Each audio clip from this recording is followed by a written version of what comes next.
Okay, folks, now that I got my CDs done, it's on to my rather diminutive CD collection.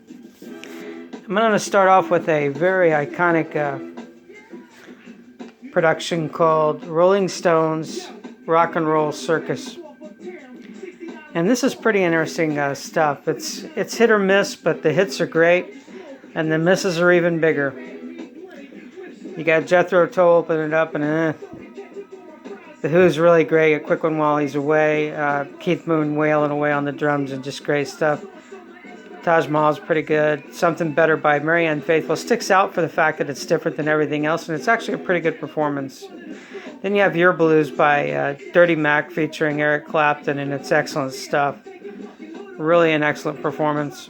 Whole lot of Yoko, skip it. Jumpin' Jack Flash, pretty good. Parachute Woman, No Expectations, pretty good. You can't always get what you want. Sympathy for the Devil, of course, it's heralded as a great song and all this. It's kind of a middling performance. Salt of the Earth is really a great performance by the guys. I must say, during this entire video, Brian Jones is actually on the point of tears in every photo, every shot he's in. And he looks miserable. He looks green. And he looks like he's on the point of crying. Looks like Keith and Mick just told him that they had to kill him to take over the rights to the Rolling Stones name. I don't know. It's really sad. And also, Keith looks awful. He looks like he's smacked on heroin. But the performances by the Rolling Stones are pretty good, especially Salt of the Earth at the end, which is a sing-along with everyone. It's a pretty good, interesting snapshot in time. Some interesting performances, some very good performances, and some very bad performances. But all in all, it's a pretty interesting thing. And then they have backstage footage, which is, you'd say, oh, that's kind of slutty, but it's kind of some interesting stuff about how the guys got on and stuff. And a lot of the rumors about, oh, there was some strife between this guy and that guy, and there really wasn't. They all got along. They were all in the same business. Probably, slept with the same groupies. Toss. Pretty good stuff. Rock and Roll Circus, the Rolling Stones. And again, the indelible sight of Brian Jones looking like he just heard that he's going to die in about 2 hours. In every shot, he just looks green and crying. It's incredible to see. I would highly recommend to anyone picking this up and watching it, just for the historical value. I mean, it's just incredible. Okay, next up is a collection of Prince videos. Starts off with Peach, Uptown, pretty much an overview of his career. Some of the Sign of the Times video is kind of weird. Peach is a good song, but the video is kind of corny. Prince could be very corny. He took risks, which I like. Controversy is really good. Diamonds and Pearls, of course. Great, one of the greatest Christmas songs of all time. I Would Die For You, Kiss, Cream. 7 ends it off, and that's really sad. Meh. Okay, this is a really great film that was made about Wilco. I'm Trying to Break Your Heart, a film about Wilco by Sam Jones. And it's about the period when they were making Yankee Hotel Foxtrot or whatever. And they had to let go of a longtime band member. And Tweety was having problems with, I believe it was pain addiction medicines and stuff. Having migraines and stuff. And it's pretty long, and it has some great musical stuff on it. And it's a really good, candid film. I mean, you get to see band members cursing each other out, and a lot of brittle scenes, and it's just not exactly a wholesome film at all times. But ultimately, it ended up with that groundbreaking album of theirs, and they were under a lot of pressure from record companies. So it's a pretty neat album, pretty neat film. It has some slutty extras too, and it's pretty good. Next up has nothing to do with music, and this is Nature Boy Ric Flair, the Definitive Collection. And this is some of his matches, and the best part is that it features some of his great promotional work where he just talks on the camera, and it's great.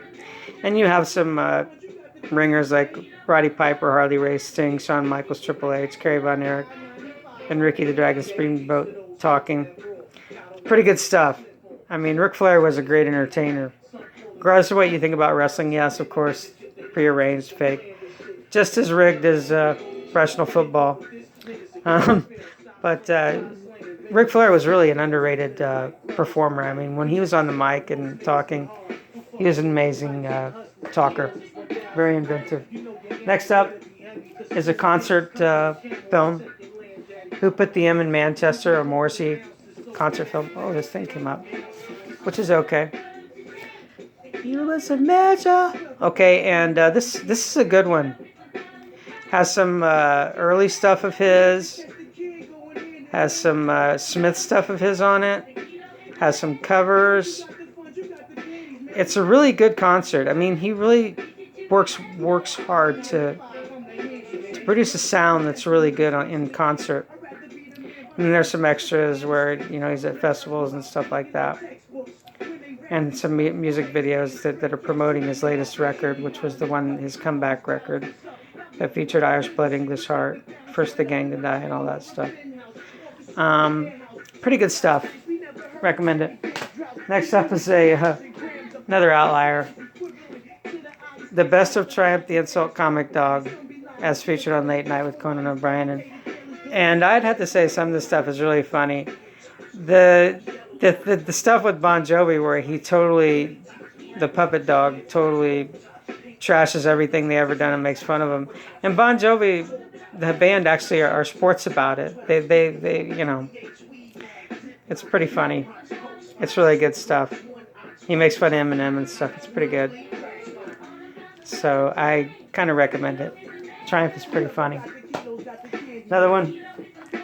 This is a collection of videos and other outtakes from Belle and Sebastian. Fans only. Belle and Sebastian. Well, come on. Dog on Wheels. I Could Be Dreaming, which is a great song. Century Fakers, all that. State I'm In. Boy with the Arab Strap, great song. This is just a modern rock song, which I spoke about before. Good stuff. I mean, it's all right. And they really were experimental in their, and also kind of low budget on their video efforts. So it's pretty good stuff. All right, this is a magnificent piece, which is Exhaustive. It's a 2-disc thing from Sigur Rós, the Icelandic band, called Heima, I don't know how to pronounce it. And disc 1 basically features, it's a documentary film that features videos from TAC and other records. And the videos are really interesting and they're almost like mythical. It's really beautiful shots of kids jumping off of a cliff above the ocean, and they start flying. And it's an amazing shot. And it's during a crescendo of a song, and it's just beautiful. This too is live performances, which are pretty good in different parts of Iceland. And this is really good stuff.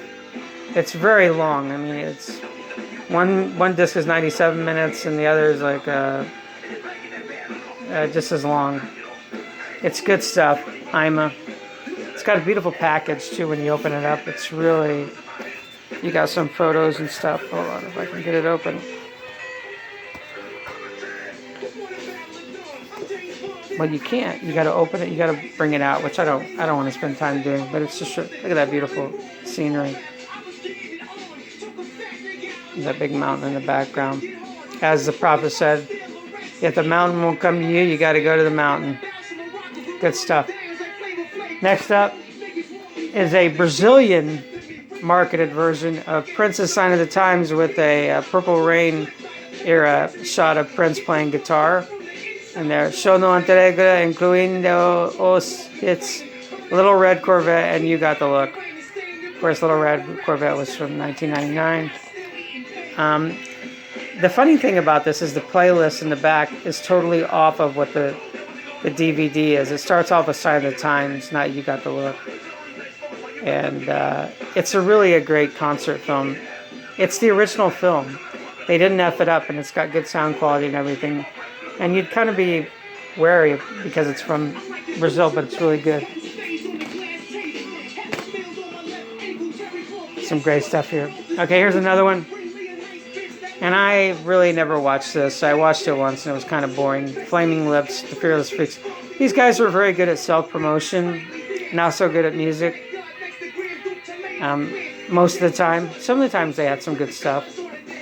And it's basically, back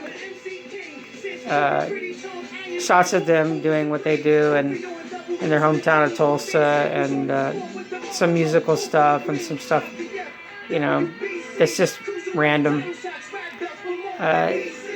It's kind of a DIY type thing where they kind of stress their indie cred with putting out the Fearless Freaks like this.